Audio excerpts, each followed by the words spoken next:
8:50 on a Wednesday morning. Man, there's nothing going on to talk about. I love these days. They absolutely fly by. Here we go. KCMO Talk Radio. Now on FM at 95.7. It's time for What If Wednesday.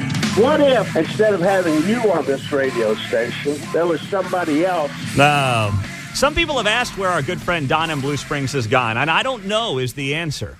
We haven't heard from him in 2 years outside of the What If Wednesday intro. People were asking me at Politics in a Pint, hey, whatever happened to that crazy attorney that used to call into your show from Blue Springs? I'm like, I don't know. I genuinely don't know. I don't know what happened to the guy. But here we are on a What If Wednesday. What do you got for me there, John? What if J.D. Vance makes a better case for Trump than Trump? Then Donald Trump should literally not do any more media between now and November 5. There is no point. His political opponent is on the defensive right now. His vice presidential pick just wiped the floor with his opponent's vice presidential pick. J.D. Vance did make a better case for Donald Trump than Donald Trump has in his general election debate performances. So Donald Trump is wise to say no to 60 Minutes. And why would you say yes to 60 Minutes after their moderator's debate performance last night, which was very biased in the framing of the questions and the way they just selectively chose to fact check J.D. Vance? Now, he handled it beautifully, but why would you give this outlet the time of the day? Why?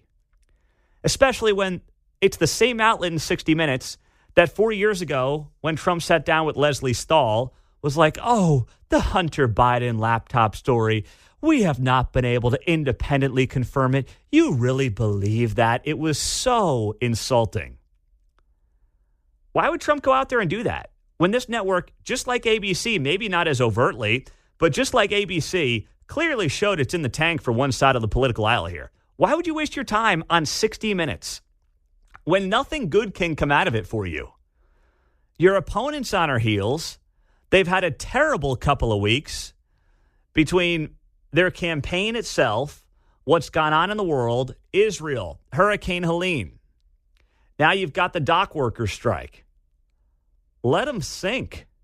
Don't make yourself the story right now. Sit back. You've got 34 days to go. Let them be on the defensive. Don't make yourself the story.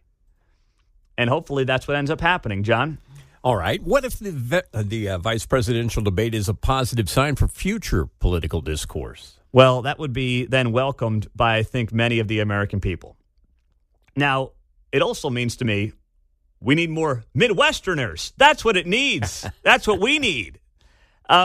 You saw two guys last night who at times actually found themselves agreeing with each other and handling the discourse in an appropriate way.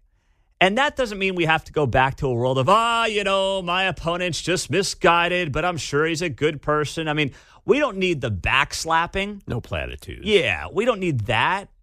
But there is something to be said for just saying, hey, with all due respect, your ideas stink, and here's why. And it was largely a policy conversation last night, which was welcomed, I think much more so on J.D. Vance's side than Tim Walz's side. But either way, the case was made on policy and substance. And a lot of people are going to look back on this era and be like, yeah, Donald Trump brought in all the personal attacks to politics. No, please. That really started with Barack Obama. Now, Trump took it to the next level. I don't deny that, right? But to say that the political discourse in this country went downhill with Donald Trump, no. Obama started it, but Obama did it in a much more clever way, with a little smile on his face and a twinkle in his eye. And the media, of course, covered for him when he did it. And when Joe Biden did it as well during his vice presidential tenure. When Joe Biden talked about, Mitt Romney, binders of women, the whole thing. Those guys started it. Trump, yes, put it on steroids, but it did not start with Donald Trump. But the pendulum always swings back and forth. Like, there will be an era here in American politics, and I don't know when it starts, but when people are going to say, you know what, I actually want more of that. I want that kind of like Midwestern nice thing. It's not going to change someone's values. It's just what people look for. We swing that pendulum back and forth all the time in American politics. Do I think it started last night? I think it was a moment in time, but I do believe there will be an era when that does come back. I don't think it's now. I don't think it's the next 5 weeks, but it was a bit refreshing based on where we've been the last 15 years. Yeah, everything becomes so commonplace that that civility becomes alternative, right? Yes, yes. What's old is new again, right? What if the media stopped speculating about Taylor Swift's absence at the last 2 Chiefs games? Well, then they wouldn't get their clickbait, number one. But number two, then they would just tell the American public what appears to be actually happening here. Taylor Swift has not been at the last 2 Chiefs games because they've been on the road. And as has been reported in not enough places, apparently a large part of this is just safety and security. You're going to Atlanta and L.A. Yes. Safety and security is obviously top of mind for Taylor Swift. I mean, there was almost a bombing at one of her shows overseas. So that is top of mind right now for her and her handlers, as it should be. And according to some things that I've seen as of late, Taylor Swift apparently is basically like, hey, I know the people at Arrowhead. We know the security system is at Arrowhead. I don't know everyone I need to know in L.A. and Atlanta.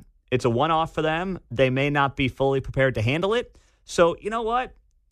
We'll just go to the home games. Now, if she is not there on Monday night against the Buccaneers, then maybe there's a conversation to have. Maybe we got a problem. Maybe there's some trouble in paradise.